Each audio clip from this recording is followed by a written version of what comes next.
j'ai le prof de français au collège ici. Donc c'est vous dire si l'écriture, surtout orthographique, me tient à cœur. Voilà. Alors, dans les premières pages, je vais vous lire un extrait choisi par l'auteur. C'est pas long. Vous me dites si je parle trop doucement. La falsification volontaire de l'histoire africaine. La falsification volontaire de l'histoire africaine a commencé depuis longtemps et elle s'inscrit inévitablement dans l'ordre du complot. Depuis le XVIIIe siècle, l'Europe n'a pas enseigné l'histoire nègre dans les écoles coloniales ni dans les écoles occidentales. Pire, l'Europe a détruit ou elle a emporté chez elle tous les symboles emblématiques de l'art, de la culture et de la civilisation nègre, afin que les Africains n'aient pas d'histoire, afin qu'ils soient, en d'autres termes, des peuples sans culture et sans passé significatif. N'est-ce pas là un complot, un crime contre l'Afrique qui mérite d'être publiquement dénoncé? Avant les Occidentaux, les Arabes avaient fait pareil en Afrique. Mais s'ils achetaient les Noirs et les exportaient vers les pays asiatiques où ils servaient de domestiques et de travailleurs, les Arabes n'avaient pas pratiqué la traite négrière ni mis en place une colonisation structurée comparable à celle pratiquée par les Européens. La colonisation a poussé les nègres à se sous-estimer et à s'exclure de l'histoire universelle. À partir de cette époque, les Africains pensent le monde à travers les canons de la culture occidentale, qui a sciemment falsifié l'histoire à son avantage. Beaucoup d'étudiants en histoire africaine lisent encore les livres d'histoire falsifiés écrits par les Européens au lieu de lire les livres d'histoire africaine vrais, c'est-à-dire non falsifiés, rédigés par Cheikh Anta Diop. Il y a une petite note que je vous lis. Cheikh Anta Diop, Nation, nègres et culture, Paris, présence africaine de 99. Et par d'autres Africains aussi. Quel dommage! Voilà. Merci beaucoup. Merci. Je tiens à remercier M. Christian Graff, qui vient justement d'introduire la conférence de ce soir, car depuis le début de mes premiers pas dans la publication, M. Graff et son équipe m'ont toujours ouvert les portes de la bibliothèque pour échanger avec le public veuveisant. Je tiens à remercier également les autorités municipales donc de la ville de Vevey qui facilitent un échange des cultures dans notre ville. Je tiens également à remercier les autorités cantonales. N'étant pas suisse, je suis congolais comme on l'a dit. Je vis donc dans un pays d'emprunt et je dois remercier les autorités qui évidemment m'avaient accueilli lorsque j'étais arrivé en Suisse en 1983.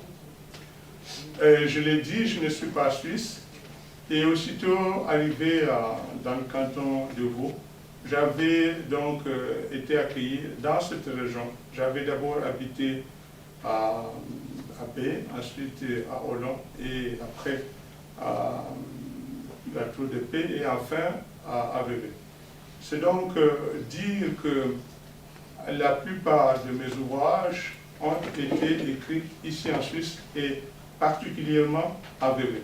Donc je suis profondément reconnaissant à cette ville qui avait déjà accueilli des auteurs, des personnalités du monde entier, des Polonais, des Américains, des Anglais, des Français, et ainsi de suite. Et nous sommes venus, nous sommes arrivés longtemps après eux.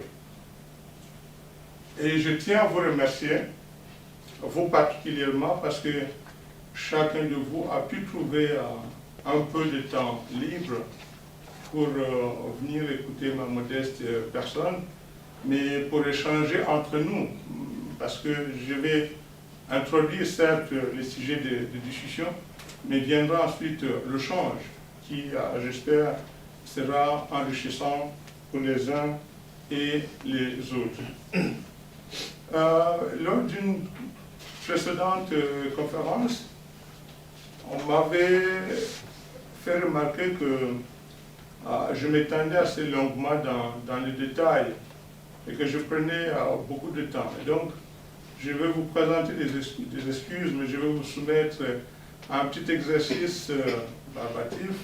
Et je vais aujourd'hui, pour pouvoir respecter le temps qui m'a été imparti, lire. Ce n'est pas un bel exercice, mais je vais quand même essayer de lire et de commenter le sujet à la conférence de ce soir. Alors, y a-t-il réellement un complot contre l'Afrique? Parmi plusieurs définitions du terme complot, retenons celle-ci. Le complot est une conduite secrète. Il consiste à mener une action contre un individu ou un État sans en donner publiquement la moindre impression. Donc, il y a secret contre un individu ou contre un État sans donner la moindre impression. On surprend donc la personne contre laquelle on complote. Alors, y a-t-il un complot contre l'Afrique? Pour répondre à cette question, j'ai voulu remonter dans le temps afin de mieux situer ma thèse que je défends dans le livre. Et donc, j'ai commencé par m'intéresser à ce qui s'était passé au 15e, 16e, voire au 18e siècle. Comme nous le savons, au 15e siècle, un navigateur, Christophe Colomb, qui voulant découvrir les Indes, parce qu'à l'époque, le commerce du poivre rapportait gros, s'est accidentellement retrouvé dans un monde qu'ils ont appelé le Nouveau Monde, c'est-à-dire l'Amérique.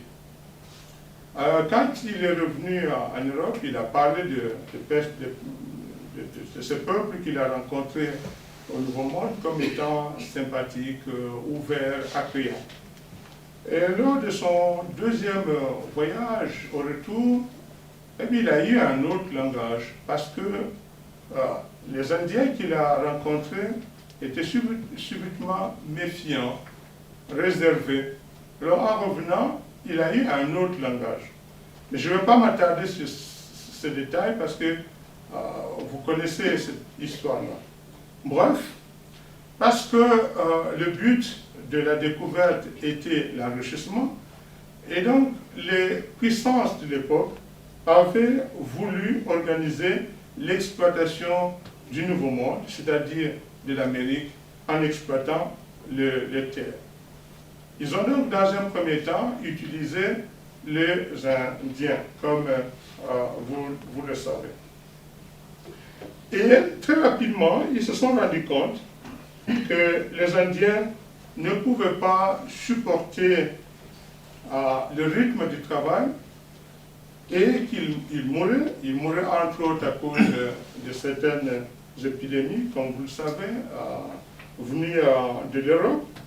Et vu donc le nombre, la quantité de ces Indiens qui mouraient, un responsable de l'Église catholique, un dominicain espagnol, avait donc eu l'idée, parce qu'il avait pris pitié des Indiens, de faire remplacer ces Indiens par des Noirs. Parce que, disait-il, le Noir était robuste, résistant, pouvait donc travailler dans le champ de ce nouveau monde. Pour quelle raison? Parce que à l'époque, on pensait que les hommes noirs étaient sans âme. Et donc on pouvait les utiliser comme des bêtes sauvages, sans regret, tout simplement parce qu'ils ne ressemblaient pas à l'époque à ce qu'on considérait être un homme. Ainsi donc, ces dominicains espagnols qui avaient avancé cette idée avaient non seulement été applaudis et appréciés, mais en plus, on avait accepté à ce que le nombre de Noirs envoyés aux États-Unis ne soit pas limité. Et quand cette décision avait été prise à l'intérieur de l'Église catholique, les concernés n'y étaient pas. Donc, l'Église catholique avait comploté à l'époque contre toute une race. Voilà un premier exemple. Évidemment, on peut aller beaucoup plus loin. À l'époque des Romains, avec Scipion, qui, guerroyant en Afrique, avait même fini par prendre le nom de Scipion africain, alors qu'il n'était pas africain. Mais parce qu'il avait fait montre de prouesse en Afrique, il s'était emparé du terme, du nom Scipion africain. Mais bon, je n'ai pas voulu aller beaucoup plus loin dans l'histoire. J'ai donc commencé par chercher les différents complots à partir du XVe siècle. Donc, les Africains sont envoyés en Amérique, où ils vont travailler. Certains seront en Grande-Bretagne, parce que la Grande-Bretagne avait excellé dans l'achat et l'importation de noirs à l'époque.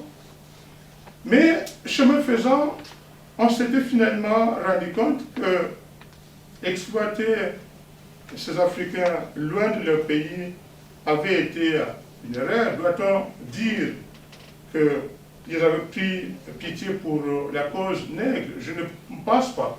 Mais enfin, il y avait une catégorie de gens, c'était à l'époque des Lumières, du XVIIIe siècle, qui avaient pris position contre la traite négrière. Et donc, décision avait été prise de ne plus acheter des hommes noirs en Afrique, comme du reste on achète des sardines, du pain.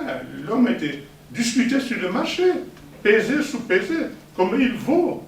Et si je l'achète, je vais ramener, enfin je vais avoir un bénéfice.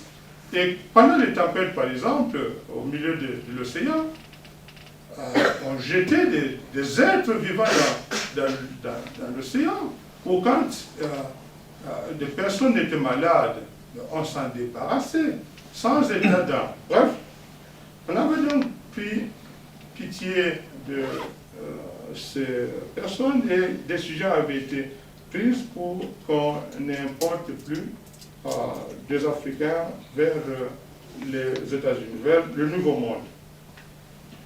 Mais comme vous le savez, la traite négrière rapporte gros et on ne pouvait pas l'abandonner subitement. C'est donc justement au moment où on abandonne la traite négrière que les grandes puissances de l'époque décident de mettre en place le système, enfin, la colonisation.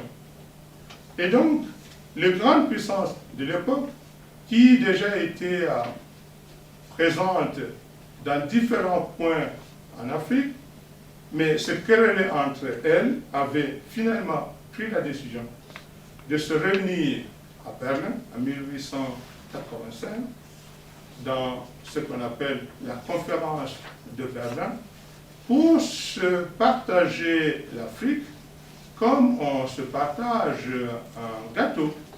Chacun disant, mais moi j'étais déjà présent à tel endroit, il faut confirmer ma présence. Et l'Allemagne de Bismarck, qui devenait une puissance, parce qu'à l'époque, comme vous le savez, l'Allemagne était composée de principautés qui étaient traversées par les armées françaises pour aller conquérir les terrains lointains vers la Russie. Et donc, l'Allemagne était un pays vassal. Mais sous Bismarck, l'Allemagne s'était organisée pour devenir une puissance. Devenue une puissance, l'Allemagne avait aussi revendiqué le besoin de posséder des colonies en Afrique. Et donc, c'est sous Bismarck que cette conférence a été convoquée à Berlin. Mais lorsque les États occidentaux se partagent le continent africain, les Africains ne sont pas là. C'est donc aussi là un complot audit contre le continent africain. J'ai donc pris quelques moments dans l'histoire pour me permettre d'illustrer qu'il existe effectivement un complot contre le continent africain. Et donc, après s'être partagé le continent africain, ils se sont installés en Afrique. Et en s'installant en Afrique, on a commencé par nier la culture africaine. Et comme les Africains étaient sans âme, il fallait le civiliser. Il fallait leur enseigner la religion parce qu'ils ne connaissaient pas Dieu, c'est qu'on croyait, mais en réalité, les Africains connaissaient Dieu. Du reste, le roi Léopold II, en envoyant les missionnaires en Afrique, avait bel et bien dit aux missionnaires, on vous envoie en Afrique. Les Africains connaissent Dieu, ils savent que violer et voler sont des fautes, donc ne leur apprenez pas ce qu'ils savent déjà, allez en Afrique et travaillez pour le compte, pour l'intérêt de la Belgique. Il y a un texte formidable de Léopold II, son adresse aux missionnaires. On aurait peut-être pu vous le lire, mais bon, bref, peu importe. Donc, la culture africaine avait été complètement saccagée, complètement détruite. L'exemple le plus intéressant, vous le savez, est donc Tombouctou. À Tombouctou existait une grande université qui était fréquentée par les hommes du monde entier. Et cette université avait été complètement détruite parce que la volonté était d'imposer une autre culture aux Africains. Il existait, par exemple, en Afrique de l'Est, un philosophe qu'on appelait Zora Yacob. C'est un philosophe que l'on compare à Descartes. Et pour les historiens qui ont étudié l'œuvre de Zora Yacob, il est beaucoup plus profond que Descartes. Mais a-t-on parlé de ce philosophe? Jamais. Pour quelle raison? Comme je viens de le dire, il fallait mettre les Africains sur une autre voie. En quelle langue écrivait-il? Alors il écrivait en arabe, vu que le continent africain avait été occupé par les Arabes longtemps avant l'arrivée de l'Occident en Afrique. Et ils avaient été évidemment initiés à la langue arabe. Et après la Première Guerre mondiale est venue, je trouve évidemment, est venue la Deuxième Guerre mondiale. Et cette histoire, vous la connaissez mieux que nous. Donc, comme je l'ai dit, l'Allemagne, devenue une puissance, voulait aussi s'affirmer sur le continent européen. En effet, l'Allemagne voulait rendre aux autres pays, en particulier à la France, ce qu'elle avait subi autrefois. Donc, sous Hitler, vous le savez, je vais être assez rapide, Hitler initie une guerre contre l'Europe, qui a très rapidement été qualifiée de guerre mondiale, mais en réalité, elle n'était pas mondiale.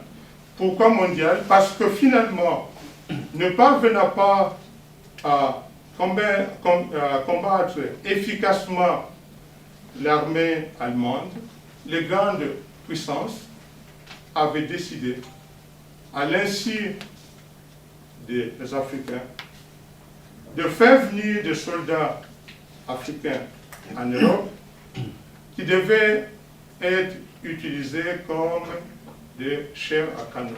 Des gens qu'on devait envoyer pour détecter là où se trouvait l'armée allemande. Vous pouvez donc imaginer le nombre de morts de ces soldats africains qui ne connaissaient pas l'Europe et qui sont venus pour donner un coup de main aux puissances métropolitaines, donc aux puissances colonisatrices. Mais grâce à cette expérience, les Africains se sont finalement rendus compte que les hommes qu'ils trouvaient considérés supérieurs, mystiques, ne l'étaient pas.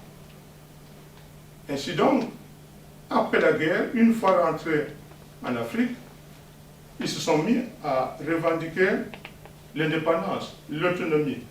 Donc, si la Seconde Guerre mondiale avait servi à quelque chose pour les Africains, malgré cette page horrible, négative, c'est donc la participation aux côtés des armées de puissance coloniale, c'est que les Africains avaient appris qu'ils pouvaient aussi revendiquer l'indépendance. Et du reste, certains pays asiatiques avaient déjà, juste après la Deuxième Guerre mondiale, obtenu l'indépendance. Et donc les Africains s'étaient aussi mis à exiger cette indépendance.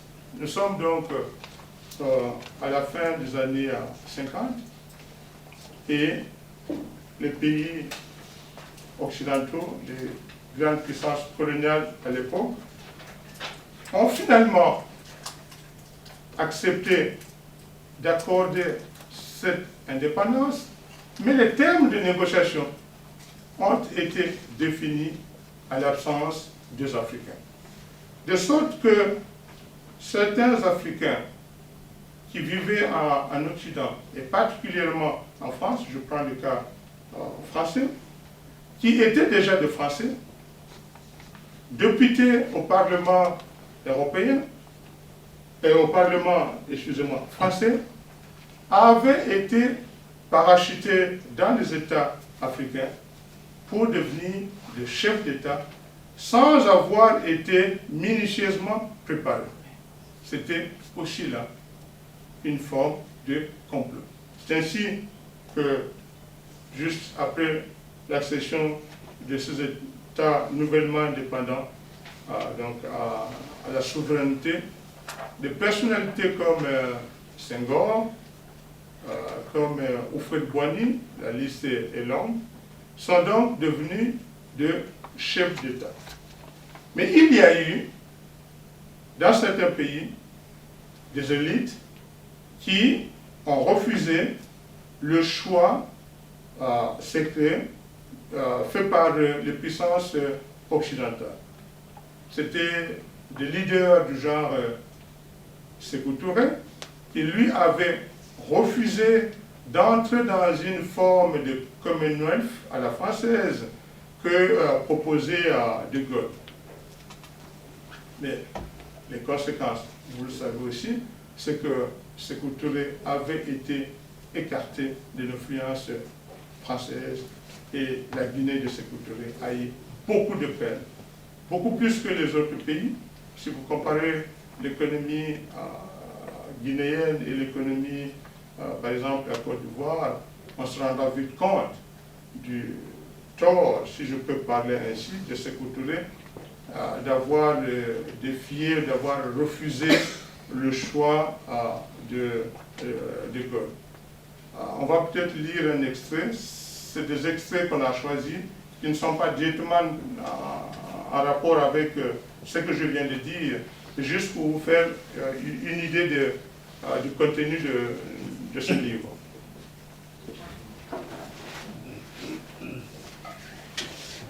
Quel passage qui ne sera peut-être pas encore trop orienté, qui reste dans les idées générales. Je peux lire ça? L'origine de la grande fortune des pays du Nord. Alors, c'est le titre du chapitre, page 199, l'origine de la grande fortune des pays du Nord. à la question « Pourquoi le Sud est-il si pauvre et le Nord riche ?», Michel Colomb écrit sans détour que la réponse constitue un, citation, « grand tabou dans les médias des pays riches, car tout doit être fait pour cacher d'où vient leur richesse. » Fin de citation. La raison est simple à deviner. C'est parce que, comme le soutenait le grand écrivain français Balzac, nouvelle citation, derrière chaque grande fortune se cache un crime. Fin de citation.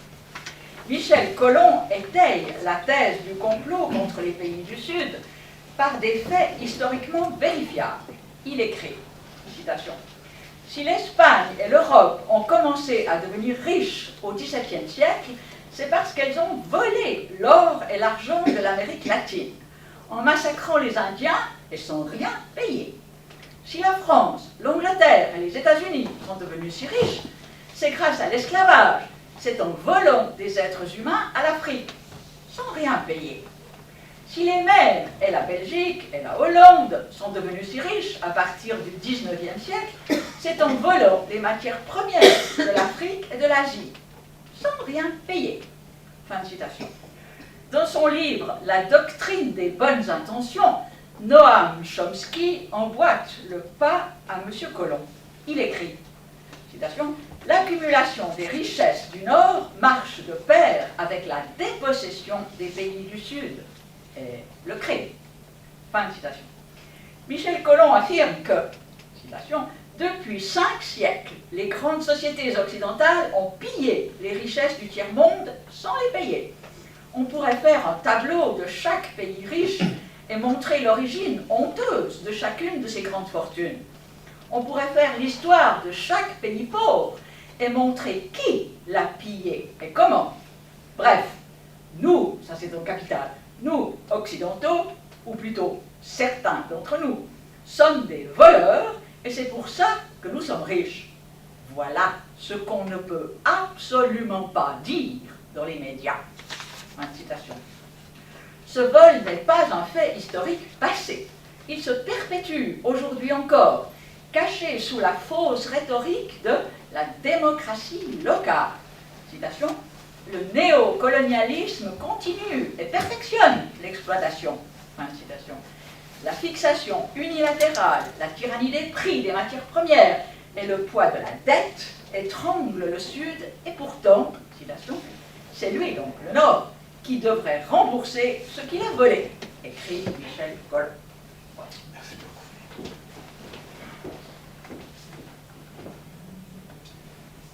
Donc voilà, après l'accession des États africains à l'indépendance, la France, la Belgique et les autres États s'arrangent donc pour mettre une mainmise sur les richesses africaines. Mais je dis d'abord, auparavant plutôt, qu'il y a eu dans le continent africain de leaders qui s'étaient opposés aux choix occidentaux. Et j'ai cité l'exemple de Sékou Touré. Je peux avancer à un autre exemple, un deuxième exemple, c'est celui de Lumumba, qui avait préféré défendre des thèses nationalistes pour initier le développement de son pays. Le sort qui avait été réservé à Lumumba, vous le connaissez. Et il n'y a pas, me semble-t-il, dans l'histoire, un crime aussi odieux que celui subi par Lumumba. Il avait donc été arrêté. Son corps avait été coupé en morceaux, fondu dans l'acide pour qu'on ne retrouve pas de traces. Et un Belge présent lors de cette nuit-là s'était emparé de 2 dents de Lumumba qu'il avait gardé pendant longtemps chez lui en Belgique. Et il n'y a pas très longtemps, ce monsieur, tranquillement, a déclaré officiellement qu'il gardait ses 2 dents, mais plus de panique. Il a fini par jeter ses 2 dents dans l'océan. Donc, c'est simplement pour vous dire que les Africains n'étaient pas des suiveurs, mais il existait à l'époque un rapport de force tel que ils ne pouvaient malheureusement pas réagir. Car, comme vous le savez, depuis le XVIIIe siècle, avec la révolution industrielle, les grandes puissances avaient pris un rythme tel que les autres ne pouvaient malheureusement pas suivre. Même les États qui étaient nettement beaucoup plus développés que les grandes puissances, à l'instar de l'Inde par exemple, ne pouvaient malheureusement plus suivre le rythme parce que les grandes puissances avaient développé des armes sophistiquées. Ainsi donc est venue l'indépendance, et après l'indépendance, pour pouvoir développer les États, le nouveau conseiller de chef d'État africain avait proposé ce qu'on appelle le développementalisme. Que signifie le développementalisme? C'est un concept venu de l'Amérique latine. C'est donc l'idée de vouloir réunir tous les pouvoirs dans un seul mouvement pour pouvoir initier le développement. Le nouveau conseiller avait suggéré ce concept sous prétexte d'aider les pays africains à se développer, mais en réalité, ce qu'il poursuivait comme but, c'était de retrouver en face d'eux un individu, un groupe qui réunissait tout le pouvoir afin de faciliter le contrôle de ce mouvement politique. Ainsi donc, avec le développementalisme, on a vu se développer dans le continent africain ce qu'on a appelé les partis-États, les partis uniques, sous prétexte que le parti-État, le parti unique, pouvait faciliter le développement du pays. Et les conséquences, vous le savez, car le parti unique a tout simplement poursuivi la même politique que les colons, c'est-à-dire l'exploitation des richesses africaines, et comme sous la colonisation, les nouveaux dirigeants des États africains plaçaient leurs richesses en Occident. Voici donc quelques exemples que je peux citer en ce qui concerne le complot contre l'Afrique. Mais je peux évidemment aller beaucoup plus loin, peut-être qu'on y reviendra lors de la discussion. Prenons un autre exemple. Après la Deuxième Guerre mondiale, on a installé, plutôt après la Première, on a créé ce qu'on appelle aujourd'hui les Nations Unies. Et la proposition qui avait été faite aux Nations Unies, entre autres par l'Italie, était de créer une armée qui devait évidemment, comment dirais-je, obéir aux ordres des Nations Unies. Et chaque État pouvait mettre un contingent à la disposition des Nations Unies. Et qui s'était opposé à ce choix? Ce sont les initiateurs eux-mêmes, les Américains, parce que l'idée était venue de Wilson, bien entendu. Donc on a finalement mis en place ce qu'on appelle aujourd'hui le Conseil de sécurité. Et le Conseil de sécurité est composé des États qui avaient gagné la Deuxième Guerre mondiale. Mais cette Deuxième Guerre mondiale avait été gagnée grâce au concours aussi des Africains. Pourquoi n'a-t-on pas aussi souhaité que les Africains participent dans ce Conseil de sécurité? N'est-ce pas encore là un autre conflit? Enfin, un autre complot, je voulais dire, excusez-moi, un autre complot. Il y a d'autres formes de complot qui ont été mis en place. Je les analyse en détail dans mon livre. Par exemple, le G7, qui est devenu le G8, avec l'entrée de la Russie, n'est rien d'autre qu'un espace où on discute les stratégies à mettre en place pour la marche du monde et qui subissent pour la plupart ce qui est décidé au sein du G8 ou au sein du Conseil de sécurité. C'est très souvent les pays du tiers-monde. Au Conseil de sécurité, vous le savez, la plupart des problèmes discutés en matière de conflit concernent les Africains. Mais ces problèmes sont discutés à l'absence des Africains. Enfin, prenons le deuxième volet, puisque je présente deux volets dans mon livre, celui du développement.